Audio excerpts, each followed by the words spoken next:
Bismillah. Nigel West vérifia une dernière fois ses résultats, termina sa cigarette et poussa un soupir qui en disait long. Bon Dieu, je ne vois aucune solution. Il avait passé la journée à pointer, contrôler, recompter les fiches comptables et il avait tourné et retourné le problème dans tous les sens. À présent, à 8 heures du soir, tandis qu'il travaillait en solitaire à son bureau, il ne lui restait plus aucun doute. C'était la faillite. Pour le moment, il lui restait quelques dizaines de dollars en banque, mais il y avait une échéance de 50 000 dollars à la fin du mois, plus la paye, plus les cotisations salariales. En fait, quand le solde d'exploitation serait établi, il y aurait un gros déficit, et c'était lui, Nigel West, qui en paierait les conséquences et les pots cassés. Or, il y a 2 ans, il avait placé toutes ses réserves disponibles dans l'affaire, espérant reprendre ses fonds au fur et à mesure que les ventes reprendraient. Mais les ventes n'avaient pas repris. Sans argent frais, Nigel avait dû éviter certains investissements et les banquiers qui lui auraient joyeusement avancé 50 000 dollars quand les affaires marchaient bien et qu'il n'avait besoin de rien ne voulaient plus à présent lui en prêter seulement 1000 dollars. La mort dans l'âme, il se leva, marcha machinalement jusqu'au distributeur de boissons chaudes et se paya un thé sucré. Il faillit se brûler les lèvres en buvant, jura tout bas et brusquement décida de rentrer chez lui. Il alla éteindre la chaîne hi-fi, vérifia la fermeture des radiateurs et endossa tristement son manteau. Dehors, il allait fermer quand il s'aperçut qu'il avait oublié son attaché-case. Il revint sur ses pas, ne se donna pas la peine d'allumer car il connaissait les lieux par cœur, et rafla son porte-documents sur son bureau. Quelques minutes plus tard, il montait en voiture, actionnait le démarreur et lançait le moteur. À cette heure-là, il n'y avait plus personne dans les rues, car c'était un quartier essentiellement commercial et les immeubles abritaient plus de bureaux que d'appartements. Il démarra lentement et fit le tour du pâté de maisons pour emprunter la nationale qui menait chez lui. Sur son bureau, désormais, vide et silencieux, un gobelet de thé achevait de se refroidir. Une fois sur la nationale, Nigel eut brusquement peur de rentrer chez lui, de se retrouver devant sa femme qui l'interrogerait, de devoir lui mentir. Presque sans s'en rendre compte, il obliqua vers la route qui menait à la rivière, là où il était allé pêcher si souvent avec son ami Elmer. Il ne lui fallut que 10 minutes pour y parvenir. Il se gara doucement entre les pins parasols et descendit. Pensivement, il entreprit de marcher jusqu'au petit sentier qui menait au pont. C'est à ce moment qu'il aperçut l'autre véhicule. C'était une vieille camionnette de chiffonnier, pleine de paperasses de vieux objets usagés.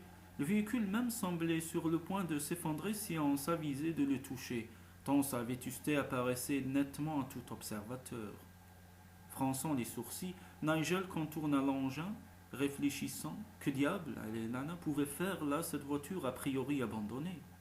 Puis il pensa que le conducteur négligeait les règlements, était allé au petit pont pour pratiquer la pêche à la lanterne. Haussant les épaules, il faillit renoncer à sa promenade, se ravisa soudain et, poussé par une curiosité inexplicable, il poursuivit sa progression.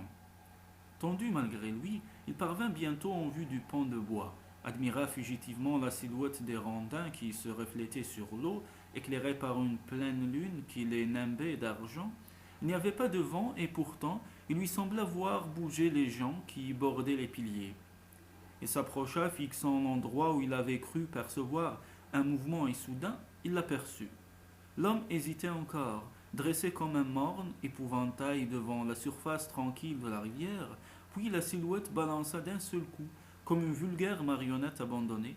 Il eut un clapotis, quelques rides à la surface de l'eau, puis pendant un bref instant, ce fut tout. On aurait pu croire qu'il ne s'était rien passé. Ce fut le ululement lugubre d'une chouette qui secoua Nigel. Il se mit en mouvement comme dans un mauvais rêve, se précipita à l'endroit où il avait vu l'individu se jeter à l'eau. En scrutant la rivière, il aperçut à 4 ou 5 mètres la silhouette qui refaisait surface. Sans hésiter, il se débarrassa successivement de son manteau, sa veste, ses chaussures, puis il plongea. Le froid de l'eau le surprit un peu, mais il était excellent nageur et n'eut aucune peine à atteindre l'homme, qui commençait vraiment à se noyer.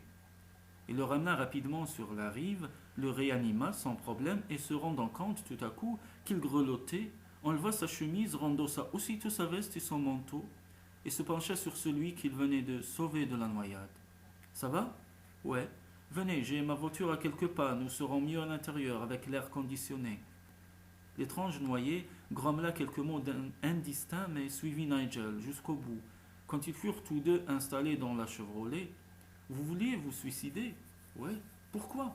Je ne connais personne, personne ne me connaît. J'en ai eu marre de m'épuiser dans un boulot stupide qui me rapporte à peine de quoi ne pas mourir de faim.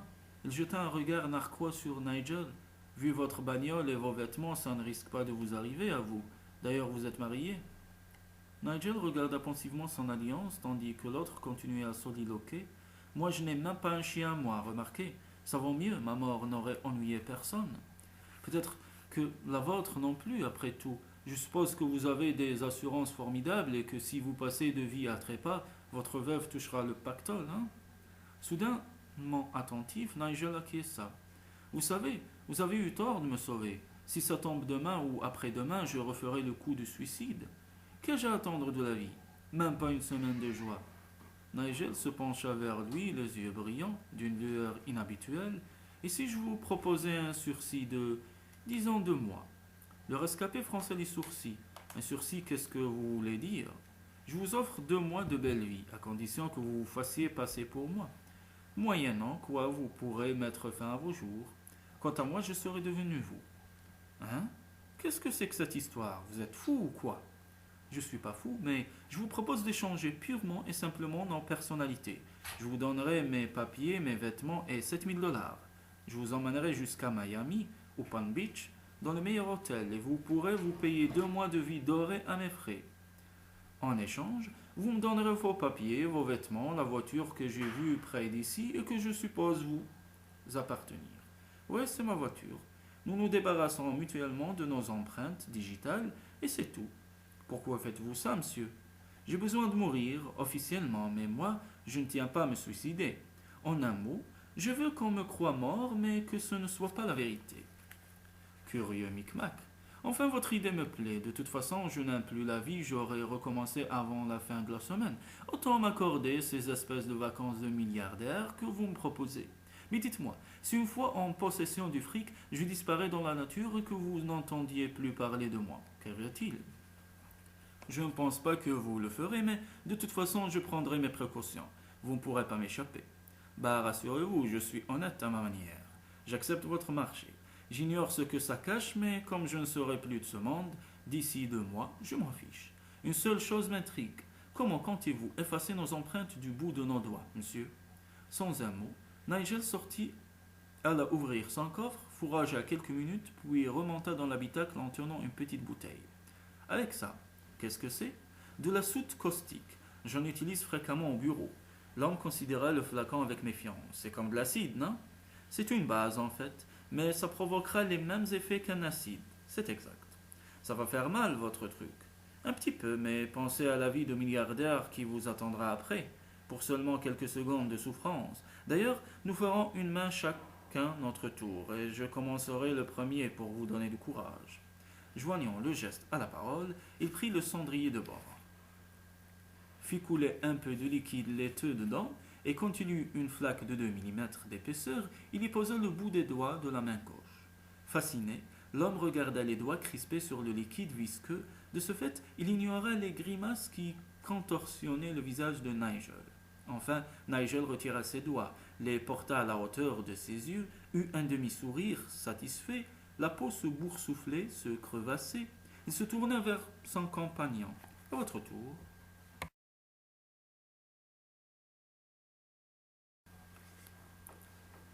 La vieille voiture cahotait péniblement sur le chemin caillouteux. Cela faisait maintenant 60 jours que l'étrange marché s'était conclu. Nigel avait donné un chèque à celui qui l'avait sauvé in extremis et qui possédait le curieux nom de Mel Guericho. Puis il s'était lui-même octroyé un chèque moins substantiel pour lui permettre de vivre 2 mois sans travailler. Les 2 chèques, naturellement, avaient été tirés sur le compte commercial de sa société, et il n'y avait qu'un mois que la banque le faisait rechercher. Avant de s'éclipser, Nigel avait rédigé une lettre à son épouse, en lui disant qu'il partait pour 3 mois, dans l'espoir de décrocher un marché spécial qui pourrait les remettre à flot. Il savait que Nancy ne risquait rien. Elle était mariée sous le régime de la séparation des biens, d'une part, et elle disposait d'un petit pécule à sa banque personnelle, d'autre part. Depuis 60 jours, Nigel surveillait étroitement les faits et gestes de Mel. Celui-ci, comme convenu, était descendu à l'hôtel avec les bagages et les papiers de son sauveur, tandis que ce dernier possédait les papiers du beau brocanteur. L'homme d'affaires avait laissé pousser sa barbe. Il portait d'étranges lunettes aux branches tordues et nul ne l'aurait reconnu sous cette apparence. De son côté, Mel jouait le jeu. Il le jouait d'ailleurs à proprement parler, car depuis plus d'une semaine, il fréquentait assidûment le casino de la plage. C'était là que ce soir, comme les autres soirs, Nigel se rendait pour assister une fois de plus à la sortie de son protégé. Il se gara, sortit de la carriole et marcha en se dandinant vers le bout du parking. Il n'eut pas longtemps à attendre, fringant dans un superbe costume beige, Mel descendait les marches du casino en fredonnant une rengaine texane. Le portier de service le salua en souriant et l'ancien vagabond lui rendit poliment son sourire. Puis il ouvrit la portière de la Chevrolet et s'installa au volant, tandis que Nigel se dépêchait de regagner la vieille voiture qu'il utilisait depuis presque 2 mois. L'un à la suite de l'autre, les deux hommes roulèrent jusqu'à l'hôtel. Mel se gara au parking privé tandis que Nigel allait stationner un peu plus loin. L'échéance était proche. Demain, il y aurait 2 mois d'écoulés. Nigel attendit une vingtaine de minutes, le temps de s'assurer, d'après les lumières des fenêtres, que Mel rentrait bien dans sa chambre. Puis il redémarra et se prépara pour sa dernière nuit dans la vieille voiture.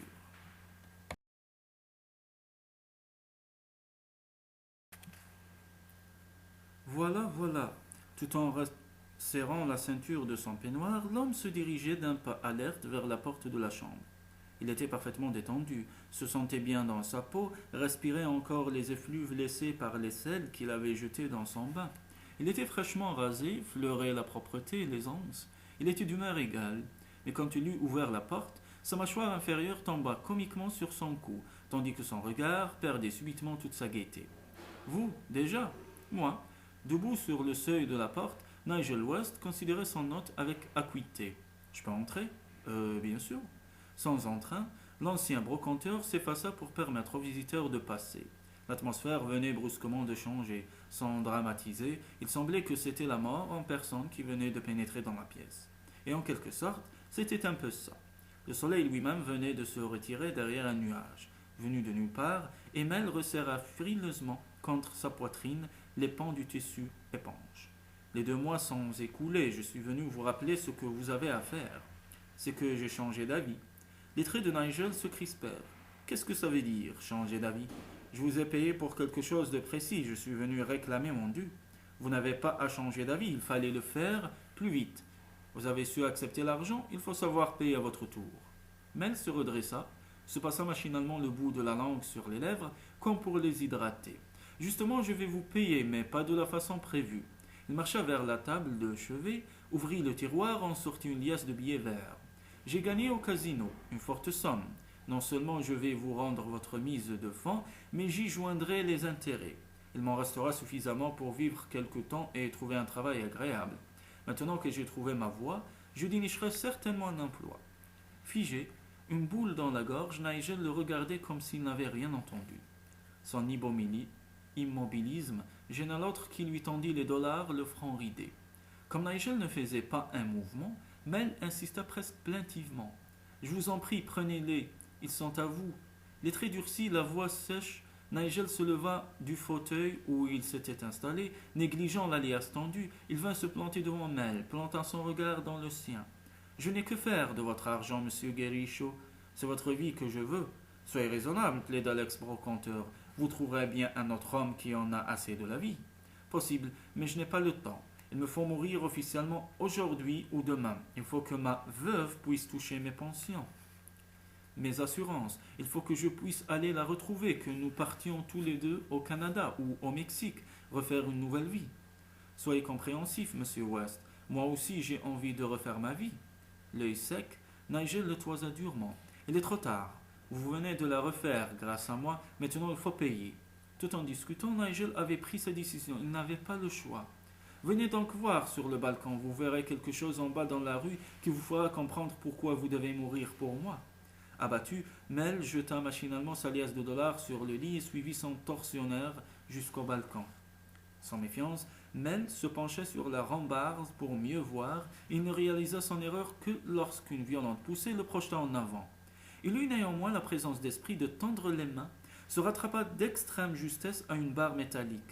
Tendu, Nigel vint vers lui. Son visage n'était plus qu'un masque effrayant. Je vous en prie, monsieur, je vous en prie, je ferai tout ce que vous voulez. Certes, mon ami, certes, et tu vas le faire tout de suite. Tout en parlant, Nigel tapait impitoyablement du talon sur les doigts du malheureux, qui brusquement lâcha prise et chuta en poussant un horrible hurlement.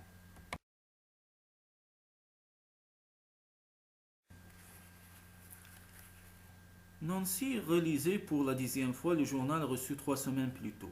Depuis la réception de ce quotidien, il s'était passé une foule de choses, la plus éprouvante étant sans conteste l'enterrement. À présent, elle se retrouvait seule ou presque dans la grande villa. Avec un plaisir morbide, elle relut les gros titres. Recherché pour escroquerie bancaire, Nigel West se terrait en réalité dans un palace de la côte. Il tentait de se refaire une fortune en jouant au casino. Le soir même où il venait enfin de gagner 4500 $, on l'a tué pour le voler. Suivait une macabre reconstitution du crime, se terminant par la découverte du corps écrasé méconnaissable sur le trottoir. Comme elle reposait le journal près de sa tasse de café, Nancy tressaillit. On avait sonné. Elle se reprit rapidement, descendit le grand escalier et alla ouvrir. La surprise qui l'attendait était si forte qu'elle faillit s'évanouir. Mais Nancy avait une volonté d'acier, elle se contenta de fermer les yeux l'espace d'une seconde. Quand elle les rouvrit, l'homme était toujours là, il était barbu, sale, mais elle l'aurait reconnu entre mille. Toi, mais je t'ai enterré il y a 2 semaines, je viens de recevoir 3 chèques des assurances caisses de retraite, etc. Laisse-moi entrer, veux-tu? Elle le laissa passer et lui, sans se passer, commença à lui raconter ce qu'il avait imaginé. Tu comprends, comme officiellement je suis mort, on risque de ne pas me réclamer l'argent perdu par notre société. De plus, avec les 150 000 $ des caisses et les 500 000 $ de l'assurance, nous voilà riches. J'ai un nouveau nom. Il n'est pas très joli, mais je possède des papiers parfaitement en règle et je ne risque absolument rien. Je vais partir au Mexique et tu m'y rejoindras dans quelques semaines. Dans un an, tu pourras de nouveau m'épouser, ma chérie. Nancy ouvrait la bouche pour répondre quand une voix ironique résonna derrière eux. Erreur, cher ami. Surpris, Nigel se retourna des visages à l'intrus. Elmer, que veux-tu chez moi à cette heure? Et pourquoi parles-tu comme cela? Toujours ironique, Elmer se tourna vers Nancy. Dis-le lui, toi. La jeune femme n'hésita pas une seule seconde. Voici 2 ans que je suis la maîtresse d'Elmer. Quand tu partais à la pêche pour plusieurs jours, il s'arrangeait pour ne te rejoindre que plus tard, ou te quitter plus tôt. Et les autres jours qu'il ne passait pas avec toi, c'était avec moi qu'il les passait. Ça alors, et moi qui te prenais pour la crème des femmes. Il ne faut pas confondre crème et tarte. J'ai été la crème des femmes, je n'ai jamais été tarte. Un homme qui passe ses soirées au bureau ou à son club et qui s'éclipse durant ses week-ends ou ses congés pour pêcher doit s'attendre à ce que son épouse pêche de notre manière. Elmer intervint, jugeant qu'il avait enfin son mot à dire. Maintenant que officiellement Nancy est libre, nous attendrons le laps de temps nécessaire, puis nous nous marierons. Avec l'argent des primes perçues, nous n'aurons aucun souci à nous faire pour notre avenir. Ça ne se passera pas ainsi. Je vais tout dévoiler. Sinon, si t'épouses, elle sera bigame. Si tu révèles ton existence, il te faudra expliquer comment un autre est mort à ta place et pourquoi tu as ces papiers. Réfléchis, mon vieux. Ou tu refais ta vie de ton côté et nous ne te dénoncerons pas, ou tu vas au-devant des pires ennuis. Vaincu, Nigel comprit qu'il était joué. Il leur jeta un regard haineux et sortit sans un mot. Dehors, il remonta dans sa vieille guimbarde. Désormais, il allait vraiment être Mel Guérichaud, un pauvre brocanteur sans le moindre sou.